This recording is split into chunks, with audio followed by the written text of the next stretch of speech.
Welcome to Eden Equips, the podcast that shares real stories, practical tools to help parents, carers, educators feel equipped for the journey of raising and supporting neurodivergent children and young people.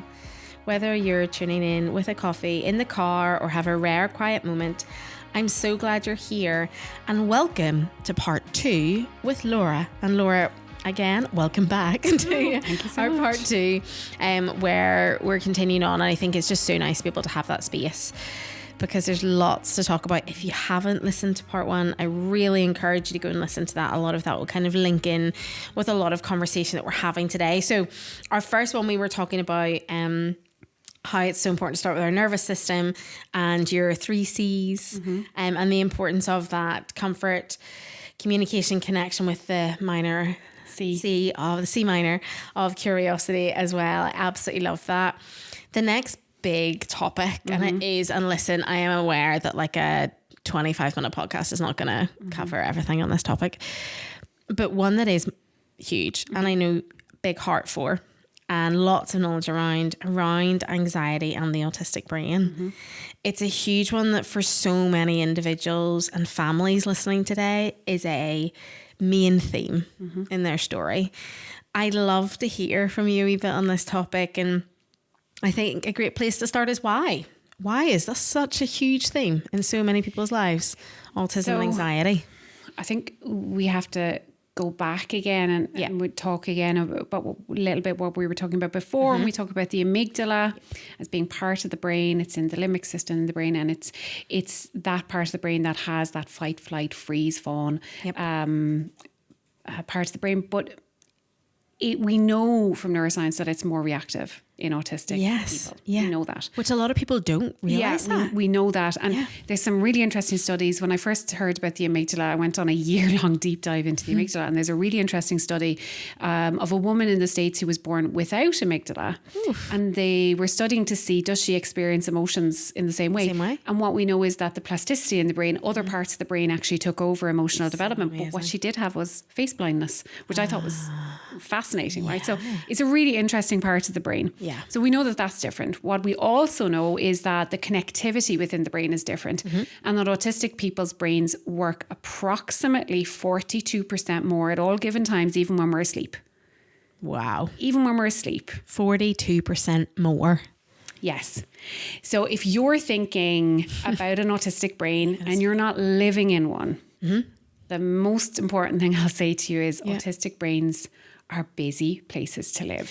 And I love that you started there, Laura, because I think there's such a reframing that has to happen at the minute around this, and it's from moving out of that terrible like that pathological kind of death, all of that stuff, and it's also then looking at my brain's thinking, isn't this so important to know because of the moving away from like deficits, less than, all of that really harmful language, but that's been pushed into society so much that so many people think autistic brain equals less.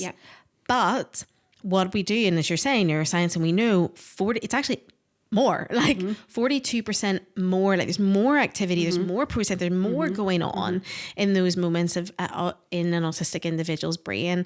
And yes, we need to move away from like understanding every brain is different and beautiful, wonderful. But I think that is so important, because so many people see an autistic child or young person or an adult individual, and they think, oh, I'm going to have to like, everything's going on a lot slower, or it's not processing as much here, so I'm going to have to change that. I often talk about the difference in the processing as kind of like a funnel and a pipe. Okay. So in holistic brains, they have this beautiful funnel that funnels out all the things they don't need to know and they don't need to hear and they don't need to pay attention to. Okay. I feel like I just have a pipe where everything just gets absolutely dumped in at the same time, and then my brain has to pick apart what I need, what I don't need. So imagine the busyness. Imagine the activity in the amygdala being much more sensitive, right? And then imagine a world that's more sensory rich than ever before. We're living in an incredibly sensory rich environment. all of those things together lends it to the fact that we are more likely to be anxious. Okay. Yeah. We're also the neurominority living in a world that was built for the neuromajority. Yeah. So everything is not catered to us. Very little is catered to us. Really. Even in environments that are supposed to be like, I absolutely hate seeing autism friendly shopping hours. So a lot of the time they're not autism friendly. Like, I don't want to go to such supermarket at 9 o'clock at night. I've switched off for the day. Yeah. I don't want to go there at that time. Yeah. So sometimes even the spaces that are supposed to be friendly for us aren't actually friendly for us. Yeah. So I think that's where we're starting. That we're built differently. We experience the world differently. Right. And whenever I talk about anxiety and I talk about that kind of thing, I always say to people that double empathy theory from Milton, where you say two people who don't share the same neurology, so one person who's autistic, one person who's autistic, they will experience the same environment, but experience it wildly differently. But two truths can coexist. Their experience can be true to them and my experience can be true to me. Yeah. But oftentimes what we live in is that an autistic person will say, that's too loud, and somebody will say, no, it's not. Or, that smell is awful and I don't even smell it. Yeah. Or, God, it's hot in here, or God, it's cold in here. And somebody's going, no, it's not. Two things almost can be gaslighting. Yeah, it is. But it's two truths coinciding. But because the majority experience one the same side thing, of that, right. And the minority are experiencing and even within the minority, we'll all experience it differently. Yeah. Because our sensory systems will be wired individually. I think that's another element that we need to think about it as well. And I think being socially different, because I have different ways of socializing, different ways of communicating, that breeds a lot of anxiety as well, because my initiations are often met with mistrust and I always talk about the ick that I see people getting after about 15-20 minutes, where they realize something is different. I get their energy will change, or their facial expressions will change. And for years I always thought, well, they didn't like me. Yeah. But now I realized they were picking up that I was autistic, and I communicated a little bit differently because I'm very direct. Yeah.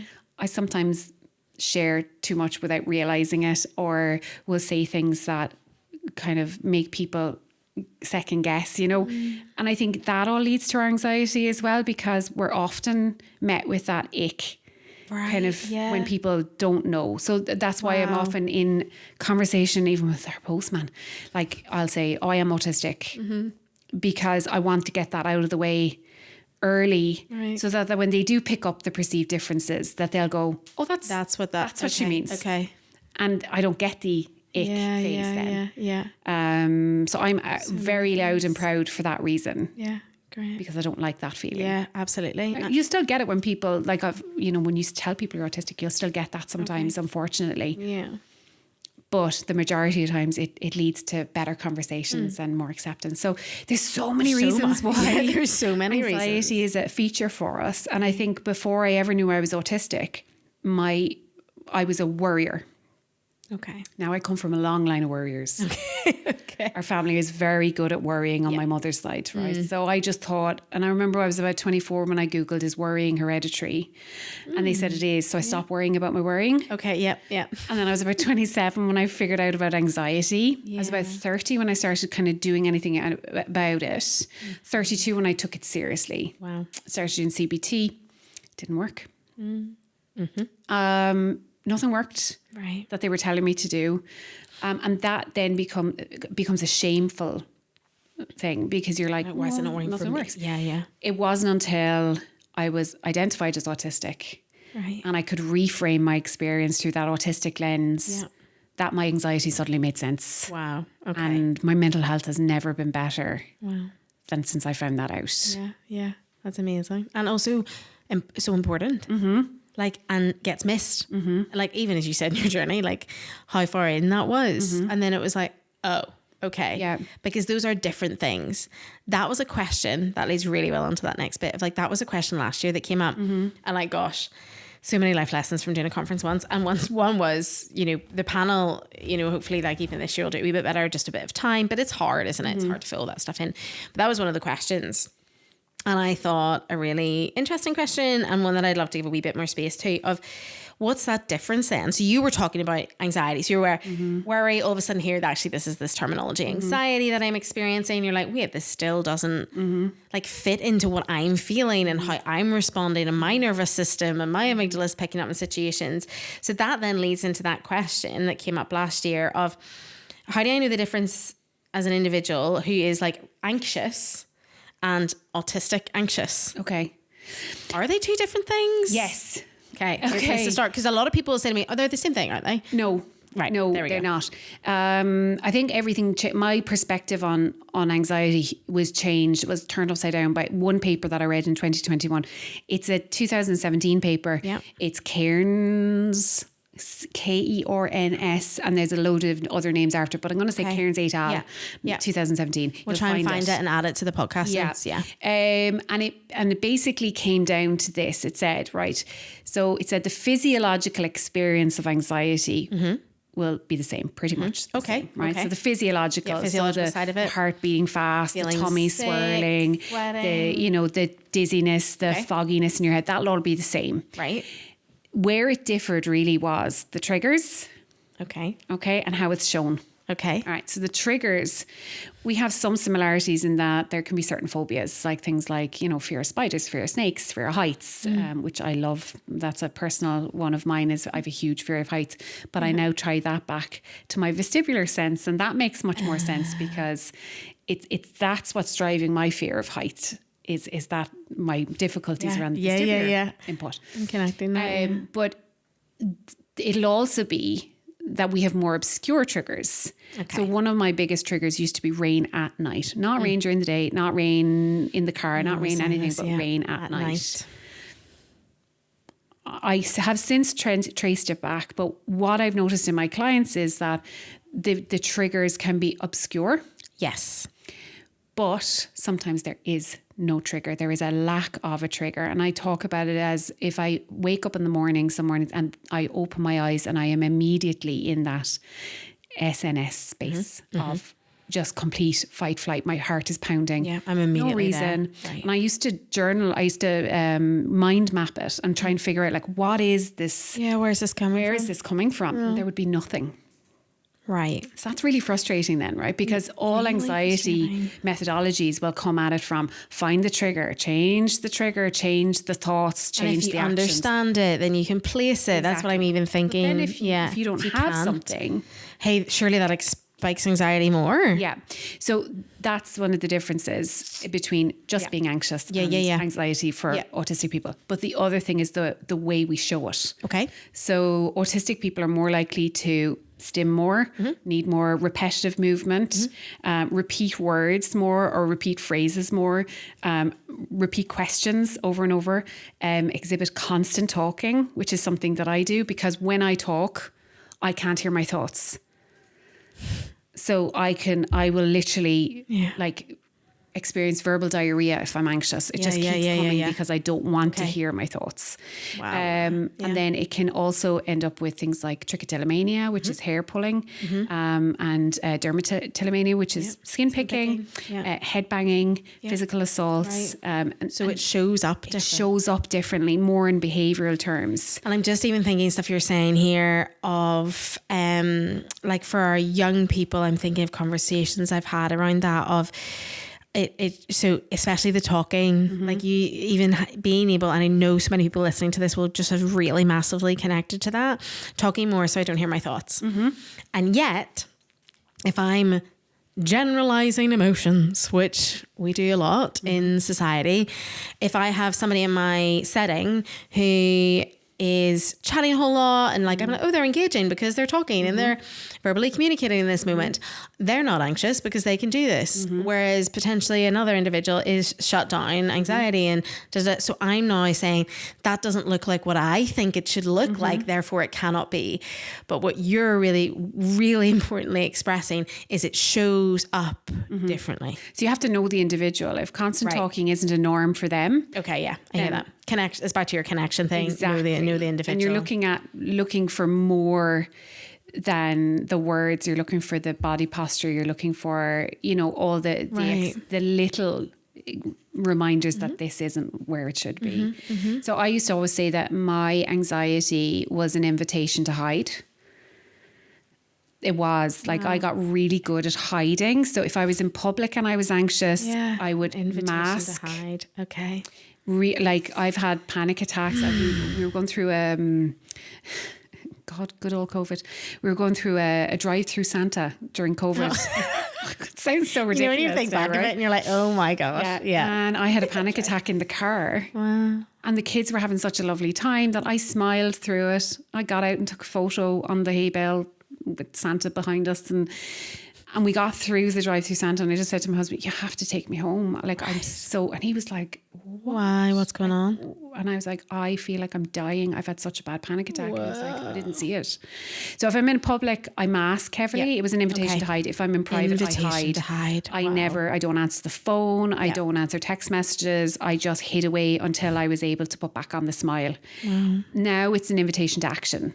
And I think that's the biggest thing that I've learned, that my anxiety, and my first physiological symptom of anxiety is that I get a tightness here. Okay. And I've only learned this, it's taken me the last 5 years really to properly understand this. My tightness starts here, goes down to my chest, it wraps around my chest, and I call it elephantitis, like an elephant sitting on my chest. Yeah, you feel like it's... Yeah, and that's so when this starts... That's that physiological... Okay. Yeah, I still have access to my thinking brain at that point. Yes. Right. So my proper shutdown hasn't happened in my anxiety terms. So I still have pre-warning. So it's my invitation to action at that point. And that's what I teach the kids I work with is that, you can't stop anxiety. Yeah. I can't take away your anxiety. Yeah. But you can learn to live with your anxiety because it's adaptive and it helps us at sometimes. 100%. And we talk about this so much that it's not an emotion that you actually necessarily want to get fully rid of because it's really important. And you really also have to get rid of your happiness and your excitement and all those other ones because they're the same. They're all wrapped up in that. Yeah. And I think that is that thing that then our young people start to think this is a bad thing. I don't want this. I can't have this. This is terrible. There's something now wrong with me because, and it's all the big snowball of thoughts. And yet that thing of actually my anxiety is my call to action. This feeling is a call into action. I must do something. I must do something. Yeah. And I think as well for kids, it starts with figuring out, right, what does anxiety feel like for you? So we start with normalizing. So if I see a kid coming into my cabin, the first thing I will do is I will say to them, if I notice that they're looking anxious, right. And I get to know the kids, even some of them, it's a smile and I'm like, and that's not a good smile. That's a forced one. Yeah. So I might say to them, do you know what? I'm having a really bad day. Would you mind if we started with some regulation? Could we do some breath work and maybe some, I don't know, would you like a fidget? Because I'm going to take my fidgets. And they'd be like, oh yeah, it's fine. Do you want to do breath work? Like it's grand. Like, because teenagers, you can't tell a teenager breathe. Just take a deep breath. Yeah. You can't take it down. Right, why not? But I'll say, I need them. Is that okay? You can choose the music, but I need to breathe. Nice. Is that all right? Really good. And what we know about autistic empathy is that we don't show it the same way. But one way we do show it is that if somebody's going through a hard time, you'll likely give them a time that you were going through the same thing. Yeah. So if I tell them, I'm having a hard time today, I'm really anxious. Do you mind if we regulate? They're more likely to say, I'm actually having a pretty crap day as well. Yeah. And we can open a conversation there. Yeah, yeah. But it's that call to action. It's that figuring out, like, what do I need? Right. What's going to help me in this moment? Yeah. And understanding that person, because then surely that's going to be like, very different forms of connection regulation for people. Like it can look really different for different individuals. So knowing that's really important. Yeah. Knowing your kid, knowing that young person you're supporting. Yeah. And it's massively different. You can't have a cookie cutter approach to anxiety management, right? We can't. It has to be different for every child. Yeah, it can't be like anxiety the nervous system is different. Right. So for me, anxiety management is one, understanding my symptoms. It's figuring out, okay, this has started. Really good, yeah. I need to go in. So it might be running my wrists under cold water. So because that's the thin skin on your wrist. It might be breath work I live by, absolutely live by. It might be, right, what can I take off my plate right now so that my stress levels aren't like, I'm not thinking about the next 10 things I have to do. But it's also, it's movement. It's getting down on the floor and stretching. It might look like you're doing nothing, but if I can sit in child's pose for like 5 minutes, it's going to help my body. If I lie flat on the floor with my feet raised, it's going to support my nervous system to know that it's supported underneath me. And it's going to tell my body, you're actually safe. We've got you. So good. So there's lots of differences. Yeah.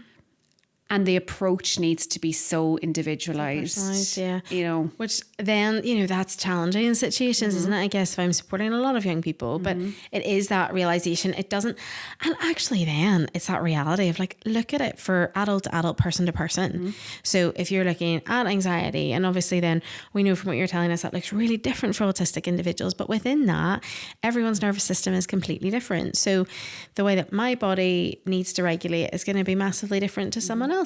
And I always use that example of like, you know, if when people like, they're like, I need to like color or like draw or like that, really, that will not help me because I've never connected to that. I wasn't like a crafty person, growing out arty person, anything like that. That will often increase my anxiety in a moment because I'm like, you're rubbish at something else. Wow, look at something, you know, I then spiral into that. I need to move. I've been like a sport girl, movement girl, I've got to move my body. So like whether that's a walk or I get out or whatever, but I always use the example of, so for example, one person's regulation mode might spiral and spark someone else's dysregulation, but it's in that importance of like, and vice versa. So it's important of knowing your young people, not, oh, here's how we support anxiety. One thing. No, you know. And it has to be individualized. Like even that in the program, the Connect to the Moment program that I have. Yes. It gives a lot of tools, really, but it asks them to rate their break as well and only include in the pack which breaks actually work for them, body breaks and brain breaks. Yeah. And then there's an invitation to make their own one as well, because it has to be individualized, right? Yeah.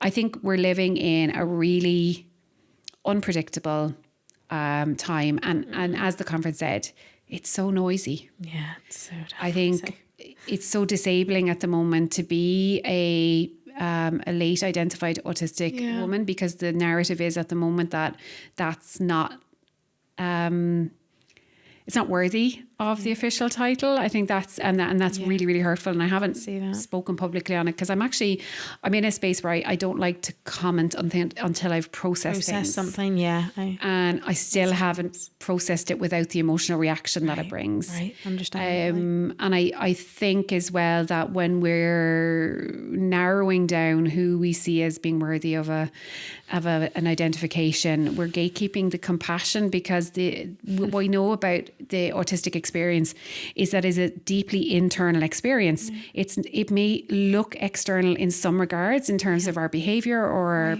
patterns of behavior, but it's a deeply internal experience. So when we're talking about narrowing fields and all that, we're missing that internal experience. And we're also not taking any notice of the high masking, highly anxious autistic individuals. And I think, and thank you for sharing that, Laura. I know even you saying that of like not quite fully there within this, all of this stuff's very fresh that's been happening. I think for a lot of parents who are raising a very anxious autistic child, the past few months have been incredibly challenging of things being said and shared and devalued. I think so, you know, thank you even just for sharing that. I think there's lots in there in terms of, if I'm a parent, I can hear the importance of what I do to support and understanding. I think it's that understanding piece comes first, isn't it? Yeah. Of the difference. Put on your goggles and think, what could that feel like? Right. You know, like I am blessed to be married to a man who is practically horizontal and who himself has said that he just doesn't experience anxiety. And he came home to me one time and he said, I think I was anxious today. And I was like, oh my God. He's like buzzing about it. Yeah, like and he was exhausted. And I was like, now imagine having that every day. Every day. Living with that when you open your eyes till when you go to sleep. And I think it gave him an insight of how exhausting it is. Exhausting, right? But I think that that level of constant hypervigilance takes its toll on us. Yeah, of course. And if you're living with a highly anxious child, you know, sometimes the most important message to give parents is around the fact that you might think that they have nothing to worry about. but their body tells them different. Their body is not listening to the clarity of thought that you have, because they don't have access to this part of their brain. All they have is their reactive brain right now, right? Yeah. So when parents say, sure, it's grand. Nothing to be worrying about. It's just the car. It's just school. You're just going to go in the car. Yeah. Their body is saying that's dangerous. Yeah. I was survival. It's survival. I was on a panel discussion last year, and I made the point, we were talking about EBSA, and I made the point about our kids need to feel schools are safe. Yeah. And I think I triggered somebody on the panel who interrupted me and said, our schools are safe. Oof. And she was quite, and I just said, I need to reframe this because there is more than just physiological safety. Yeah. There, yes, our schools are safe in that we don't have gun culture and knife culture in this country. Yeah. But it's more than just that physiological safety. It's the relational safety. It's the sensory safety. It's that feeling of felt safety. Exactly. And isn't that famous quote of safety isn't the absence of threat, it's how your body interprets an environment and responds in a situation. Yeah. It doesn't. Yeah, and I think that's where people do get really triggered, because they're like, I am a safe person. And you're like, whoa. No one's saying otherwise. No one's saying you're not. Like, nobody is. However, it's the felt safety. This interpretation here, exactly. Yeah. I think that's really important, is, for parents and carers to hear of, even though you're like, there's nothing to be worried about. Like, look how much you're... Never in the history of calming down has anybody ever calmed out by being told calm down. Calm down. Here, don't be worried about it. Here, thank you. I'm not worried anymore. I don't have to worry about it. That's great. Tell my amygdala. No, it is. If you get into my brain there and just let me know. I think there's so much in this. And listen, I think our theme at Eden is always going to be more Laura. So it's going to be lots of conversations in the future, I know, to be able to have. To finish us off, to bring into land, our quick equip game, which, ironically nearly is called quick equip because I'm never quick within it. Let's start with one. We'll see how we get on. A tool or resource you love. The battery. Definitely the autistic battery. It's one I check in with my clients every day. Where are they at? So I can tell where their session needs to be pitched at, or do we need to energize? Do we need, so it's about understanding, as I said, autistic brains are 42% more active at all times. Yeah. We can wake up in the morning and be on 30%. Right. And we have to realize that burnout isn't running out of battery. It's running on an empty battery for extended periods. Really good. And because we don't feel our internal sense oftentimes because of those interoception difficulties and differences, as I should say, then we don't often notice that our battery is depleted. Is empty, yeah. So having that visual for me and that visual check-in every single day for myself has meant that I, touch wood, have not experienced burnout in the last year. Wow. Where I was living in burnout for a long time, So that to me is so the battery, the battery. A mindset that helps you. Stay curious. Stay curious. That really, it was a doctor I think came up with it. When you hear hoof prints, think horses. I'm like, think zebras, giraffes. Yeah. Be curious about that. Think everything possible. Yeah. Because when we go to the most logical explanation, it's a unicorn. We're making judgments. Right. So when I have a client in with me, I'll always play like devil's advocate. I'm like, what if it's this? What if it's that? What if it's the other? So stay curious. Stay curious. Because really important. if we're not curious, we can't see the possibilities and we can't see different ways of actually attacking difficulties. I love that. Remain curious. And last bit, one piece of advice that you'd share with others. You shared a lot of advice with us, but if you were like one thing.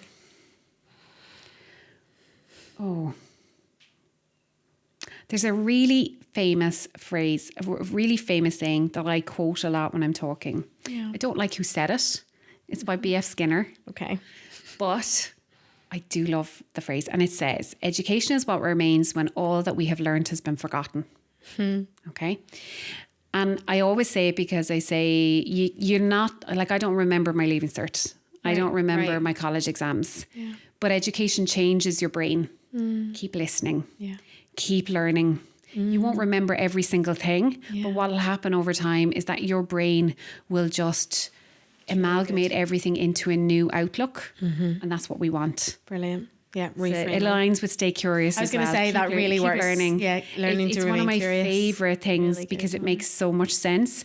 Like people will go to the conference tomorrow and they'll have heard a million words by the end of the day. Yes. Yeah.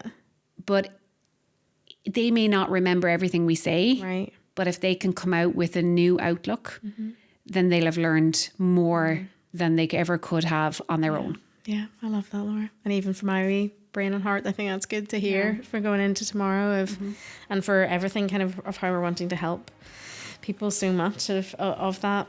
Brilliant, Laura. Thank you so much. Like there's so much good stuff in there. I know this will be a podcast that people will turn to again and again. And thank you for everything that you do and who you are as well. Pleasure. It really, really means a lot to so many of us.